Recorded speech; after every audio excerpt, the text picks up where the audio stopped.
ភាពខុសគ្នារវាងស័ក្តិសិទ្ធិសូរនៃពាក្យជនទាំង3នេះតើវាមានលក្ខណៈខុសគ្នាបែបណាខ្លះចូលរួមបកស្រាយជាមួយខ្ញុំទាំងអស់គ្នាចំពោះពាក្យទី1នោះគឺពាក្យជនចនិងណអត្ថថាជនថ្នាក់ពាក្យវាគឺជានាមពាក្យជននេះគឺគេចង់សំដៅទៅលើឧបករណ៍នេសាទមច្ឆជាតិមួយប្រភេទវាគឺជាឧបករណ៍នេសាទក៏ប៉ុន្តែពាក្យជននេះផងដែរគឺគេចង់សំដៅទៅលើផងទាំងពួងបណ្ដាជនប្រុសស្រីឬក៏បណ្ដាជនទូទៅបន្តមកទៀតគឺពាក្យជនទី2គឺចនិងណបន្តអត្ថថាជនថ្នាក់ពាក្យវាជាកិរិយាគឺមានន័យថាឡើងសាយភាយឧទាហរណ៍ទឹកជន់ឬក៏ជន់លិចបន្តមកទៀតគឺពាក្យជនចុងក្រោយគេគឺចនិងណ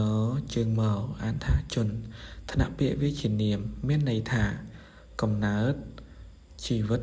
ដែលមានជីវិតឧទាហរណ៍ព្រះជន្មឬក៏អាយុដែលភាគច្រើនយើងសង្កេតឃើញមាននៅក្នុងរឿងដូចជារឿងមានស្ដេចឧទាហរណ៍ថាទូលបង្គំសូមក្រាបថ្វាយបង្គំព្រះអង្គឲ្យព្រះអង្គសូមឲ្យព្រះអង្គមានជន្មាយុយឺនយូរអញ្ចឹងជន្មាវាមានន័យថានឹងវាមានន័យទៅនឹងអាយុព្រះជន្មឬក៏ជន្មា